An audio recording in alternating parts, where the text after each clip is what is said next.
7h44, Elisabeth Martichoux, vous recevez ce matin Alain Juppé. Bonjour Alain Juppé. Bonjour. Merci beaucoup d'être dans ce studio d'RTL à une semaine maintenant, même moins d'une semaine d'ailleurs, du premier tour de la primaire de la droite et du centre. Je suis confiant, c'est ce que vous avez encore martelé samedi au Havre. Cela dit, vous chutez de 6 points en un mois dans notre sondage Kantar Sofres Winepoint. C'est la fin de l'état grâce pour vous ? D'abord, quelque chose qui m'amuse un peu, c'est que tout le monde s'excite autour de ces sondages au moment même où on nous a expliqué il y a 2 jours qu'il ne fallait surtout pas y croire sur la base de ce qui s'est passé aux États-Unis. Ils peuvent se tromper d'ailleurs dans les grandes largeurs, comme aux États-Unis. Ils peuvent se tromper dans les deux sens, bien sûr, ils ont beaucoup varié aux États-Unis. Cela dit, j'ai toujours regardé les sondages avec la plus grande prudence. J'ai toujours dit que rien n'était joué. Le corps électoral est mal connu dans cette élection, qui est tout à fait inédite. Et donc, ça sera serré, j'en ai parfaitement conscience. Conclusion, je fais campagne jusqu'au bout avec confiance et détermination. Alors ce sondage n'est pas un sondage instantané, c'est un baromètre qu'on a mis en place depuis le mois de juillet, donc il mesure l'évolution sur un mois et effectivement vous chutez. Comment vous l'expliquez ? Vous payez un positionnement un peu trop prudent, votre rapprochement avec François Bayrou ? D'abord, je suis toujours en tête, si je peux simplement le souligner. Voilà, c'est quand même quelque chose d'assez encourageant. Pour le reste, eh bien, vous pouvez analyser la situation. D'abord, je pense que François Fillon était sans doute sous-estimé dans les sondages précédents. Il gagne 7 points, et puis ensuite, je concentre, puisque je suis encore le favori, toutes les attaques de tous les côtés. Et ça finit parfois par faire quelques dégâts, bien sûr. D'ailleurs, François Fillon vous accuse, comme Nicolas Sarkozy, d'une forme de mollesse dans votre programme. Oui, bon, écoutez, ou bien je m'engage dans la polémique, ou bien je reste sur ma ligne. Mais j'ai envie quand même de faire remarquer que s'il n'y avait pas eu des déçus de la période 2007-2012, on aurait gagné les élections de 2012. C'est donc on a fait preuve à cette époque-là, et je ne critique pas, puisque j'ai été pendant 2 ans au gouvernement. On a parfois déçu aussi, et parfois qu'on n'a pas été assez courageux pour faire quelques réformes, celle des 35 heures par exemple, ou quelques autres. On a fait aussi des erreurs, on a supprimé par exemple 10 000 postes de policiers, alors qu'aujourd'hui on se rend compte que c'est la présence de la police sur le terrain qui est importante. Nicolas Sarkozy vous a répondu hier soir, je ne sais pas si vous l'avez entendu. Oui, je sais, mais sa TF1. réponse ne m'a pas convenu, elle dit qu'elle est légère. Il n'en restait pas moins que 10 000 policiers manquent, et c'est tellement vrai qu'on est en train de les recruter aujourd'hui. Donc là-dessus, je persiste et je signe. La sécurité, c'est d'abord la présence des forces de l'ordre, et c'est aussi le soutien politique aux forces de l'ordre. À l'époque, il dit que la priorité, ça n'était pas celle-là, puisqu'il n'y avait pas des attentats, et que la priorité, c'était les équilibres des comptes publics. Tout était sûr et tranquille, effectivement, durant cette période. Alors, je ne vais pas polémiquer là-dessus, je dirais simplement que je n'ai pas de leçon de courage à recevoir. Moi, je propose un programme qui est cohérent et qui est réaliste. Prenons l'exemple de ce que propose François Fillon pour la fonction publique, par exemple. 600 000 suppressions de fonctionnaires en 5 ans. C'est tout juste pas possible. Il y aura 570 000 départs à la retraite pendant 5 ans. Ça veut dire il que ne peut pas le faire sur 5 ans. Laissez-moi terminer. Ça veut dire que sur 5 ans, on ne recrute absolument personne dans la fonction publique. Je ne connais aucun organisme qui puisse vivre sans apport de 109 pendant une période aussi longue. Voilà, donc on pourrait effectivement montrer qu'il ne suffit pas de bomber le torse pour être réaliste et pour pouvoir tenir ses engagements. Il vous répond qu'il passe de 35 à 39 heures dans la fonction publique et que ça compense largement effectivement les départs et même les purges entre guillemets dans la fonction publique. Certainement pas, ce n'est pas la réponse à la question. On a besoin de gens et de femmes nouvelles dans la fonction publique, bien sûr. Et puis les 35 heures et les 39 heures, ça se fera progressivement, naturellement. C'est aussi inscrit à mon programme, donc je souhaite le faire. Ça coûtera d'ailleurs cher à la fonction publique, parce qu'il faudra payer les fonctionnaires 39 heures. Alors, vous dites qu'il ne pourra pas faire ce qu'il dit, mais vos réformes aussi sont dénoncées par la gauche, notamment comme punitives. Ah ben vous voyez qu'elles sont audacieuses, voilà, parce donc que je ne sais plus à quel sens me fouer à ce moment-là. Ou bien je ne fais rien, ou bien je fais trop. Donc ça veut dire que je suis sans doute sur la bonne ligne. Vos candidats, vos adversaires, effectivement, vous accusent de mollesse, la gauche, de réformes punitives. Mais puisqu'on parle du contexte et de la façon dont il faut écouter le peuple, est-ce que vous pouvez rassurer la France qui souffre avec vos propres recettes, c'est-à-dire 100 milliards de dépenses publiques, dégressivité des allocations chômage, hausse de TVA d'1 point, aucune, en tout cas pas de baisse de l'impôt sur le revenu pour tout le monde? Je précise que l'impôt sur le revenu baissera, alors que dans le programme fiscal de François Fillon, les ménages vont être taxés de 16 milliards d'augmentation de la TVA. Je note simplement au passage. Je note simplement au passage. Les réformes, c'est cela que je veux dire dans les jours qui viennent, c'est pas des réformes punitives, c'est des réformes bénéfiques. Si je veux réformer l'âge légal de départ à la retraite, c'est pour dégager une marge de manœuvre pour aider les petits retraités qui ont été maltraités depuis des années. Je veux aussi rendre justice aux familles qui ont été vraiment saquées, si je puis dire, depuis 2012. Je veux rééquilibrer aussi aussi les territoires. Donc toutes ces réformes, elles seront bonnes pour les Français et bénéfiques pour les Français. Si je veux zéro charge sur le SMIC, c'est pour permettre aux personnes peu qualifiées, les jeunes en particulier, mais pas uniquement les jeunes, de trouver rapidement du boulot. Voilà la finalité de ces réformes. Ce n'est pas pour punir, je le répète, c'est pour aider, et ce sera des réformes bénéfiques pour les Français. Mais c'est pas exactement ce qui ressort de oui, de mais c'est votre ce que je veux dire, moi. programme. C'est Mais peut-être pas la justement, lecture qu'on en fait, mais c'est ça leur objectif, et c'est ça la vérité. Puisque c'est pas la lecture qu'on en fait...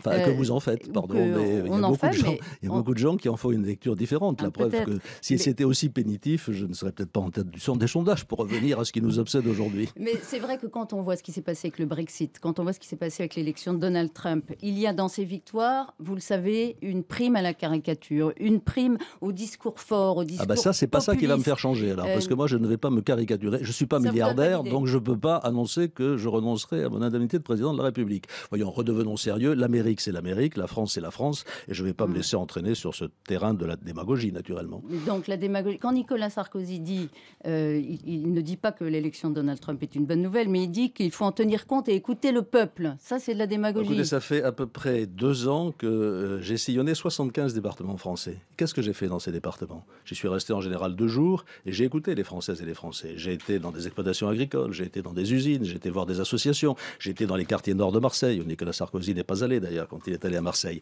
J'étais à Argenteuil. J'ai passé tout mon temps et j'ai passé beaucoup de temps notamment avec des représentants associatifs. Donc je sais ce qu'est la France qui souffre aujourd'hui. Mais mon objectif, ce n'est pas de dresser les Français les uns contre les autres, ce n'est pas de les cliver, ce n'est pas de faire la course-poursuite avec le Front National, c'est au contraire de réconcilier la France qui est en forme, parce que j'aimerais aussi qu'on parle de la France entreprenante, de la France conquérante, de la France qui est à l'aise dans la mondialisation. Et c'est cette France-là qui doit tirer la France qui est en panne. Je ne veux pas les opposer, je le répète, je veux les réconcilier, parce que j'ai confiance dans l'avenir de mon pays. Cette France ouverte, cette France globalisée, c'est aussi celle qui fait peur. Est-ce que ce discours n'est pas décalé? C'est celle des jeunes créateurs de start-up, c'est celle des jeunes femmes en formation professionnelle que j'ai vu à Poitiers il n'y a pas très longtemps et qui étaient pleines d'enthousiasme, qui voulaient travailler, qui étaient enfin sorties du carcan parfois de l'éducation nationale pour se lancer dans l'alternance. Cette France-là, elle existe aussi. Elle est positive, elle envisage l'avenir avec confiance et c'est avec elle que je veux tirer tous ceux qui sont, hélas, en retard aujourd'hui et que je n'ignore pas. Donc vous dites, je ne veux pas céder à la démagogie. La démagogie, elle est du côté de mes adversaires, Nicolas Sarkozy, François Fillon. C'est vous qui les qualifiez de démagogue, je ne l'ai pas fait, moi. C'est vous qui venez d'utiliser le terme. Non, mais je ne l'utilise pas. Vous ne l'utilisez pas. J'ai dit que j'avais des différences avec eux, je dis qu'il ne suffit pas d'annoncer les choses pour les réaliser. On s'en est rendu compte dans le passé, c'est tout ce que je dis. Nicolas Sarkozy a fait ses premières propositions post-Trump, si je puis dire. C'était hier soir, effectivement, sur TF1. Il demande à l'Europe de s'armer d'outils protectionnistes face à la volonté de fermeture commerciale de Donald Trump aux États-Unis. Voilà, il a fait 3 propositions hier soir. D'abord, est-ce qu'il a raison d'appuyer sur ce point? Le protectionnisme est un grand danger pour l'économie mondiale, je dirais pour la paix du monde. Cela dit, il faut défendre nos intérêts. Il y a bien longtemps que je dis que l'Europe ne les défend pas bien. La façon dont a été négocié, en particulier le projet de traité transatlantique, qui est aujourd'hui au point mort, n'a pas été bonne parce qu'il n'y a pas eu un mandat clair donné à nos négociateurs et parce que la négociation n'a pas été transparente. Donc il faut effectivement changer complètement l'état d'esprit à Bruxelles. Il y a un problème qui va se poser à nous dans les toutes prochaines semaines, c'est le statut de la Chine comme économie de marché. Eh bien, au jour d'aujourd'hui, l'Europe... on va lui accorder le statut. On va lui donner le statut d'économie de marché, c'est-à-dire qu'elle pourra échanger plus librement avec l'Europe. Les conséquences, c'est que nous serons démunis d'un certain nombre d'outils pour lutter contre ce qui existe, c'est-à-dire le dumping chinois, le dumping social, le dumping fiscal. Et là, il ne faut pas accorder ce statut parce que la Chine ne joue pas réellement le jeu et il faut que l'Europe ait une politique commerciale offensive pour défendre ses intérêts. Je n'aime pas le mot de protectionnisme, je le répète, parce qu'on a déjà essayé ça dans le passé, on sait à quoi ça mène. Je vais prendre juste un exemple. J'étais au Havre la semaine dernière, j'ai discuté avec les dockers du Havre. Eux, ils ne sont pas protectionnistes, parce qu'ils voient que l'avenir du port du Havre, c'est l'importation et c'est l'exportation, c'est le développement de la France à l'international. Donc soyons prudents avec ce mot qui est un mot du passé et un mot rétrograde. Donc pas de protectionnisme, mais quand même des protections. De la défense de nos intérêts. De la défense de notre intérêt. Donc, et le cas échéant, quand la Chine ne joue pas le jeu, il faut prendre des mesures de rétorsion et on les prendra d'autant mieux qu'on les prendra au niveau européen, parce qu'on se rend compte que si la France le faisait seule, alors elle serait gravement pénalisée. C'est une raison supplémentaire pour redonner un élan à la construction européenne. Donc vous demandez à Bruxelles ce matin aussi de refuser à la Chine son statut d'économie de marché. Je l'ai déjà dit plusieurs fois et je le redis ce matin.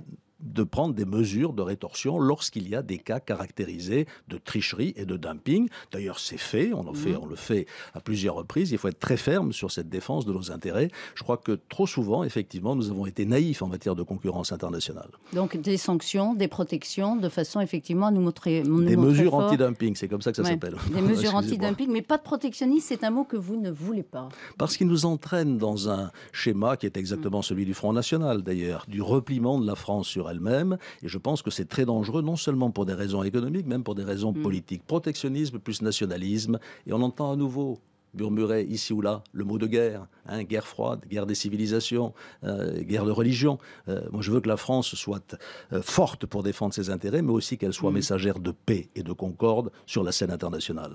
On parlait de votre rapport au peuple tout à l'heure. Vous avez fait une petite boulette hier en ressuscitant une enseigne disparue depuis 15 ans dans une interview à France 3. Vous avez parlé de prise unique. Je voudrais vous rassurer tout à fait. Je salue la vigilance de tous les observateurs. Je fais mes courses moi-même à Bordeaux. Et je ne vais pas effectivement aux prises uniques. Je vais à Monoprix, je vais à Auchan et je vais à Simply Market ou à Carrefour Market. Donc si vous voulez, on ira les faire ensemble. Vous voyez que je vis dans le monde réel et je fais la queue à la caisse de ces différents magasins. Non, mais pourquoi je vous dis ça? C'est pas seulement anecdotique. Les Français, les Français reprochent souvent aux politiques, et ça, c'est pas anecdotique, de ne pas être dans la vraie vie. C'est comme Jean-François Copé, qui avec ses pains au chocolat aux 15 centimes. Vous savez bien que ce sont des choses que les Français, venez à Bordeaux, venez dans mon quartier et vous demanderez aux gens s'ils me voient souvent, non pas aux prises uniques. Dont acte, je bats ma coulpe. J'ai fait une énorme connerie, c'est épouvantable, ça disqualifie ma candidature à la présidence de la République, je le reconnais volontiers. Mais ils vous diront qu'ils me voient régulièrement au Monoprix, près de la mairie, pour aller faire mes courses et acheter mon petit déjeuner du lendemain matin. Voilà, c'est ça pour moi la vraie vie aussi. Pour vous, c'est révélateur de rien, arrêtons surtout de caricaturer, pas. les hommes politiques ne vivent pas comme ça, dans une espèce de donjon extérieur. Et quand on est maire depuis 20 ans, je préfère vous dire qu'on sait ce que c'est que... Pardon, à nouveau, les supérettes de proximité. Mais c'est peut-être comme ça que ça s'appelle.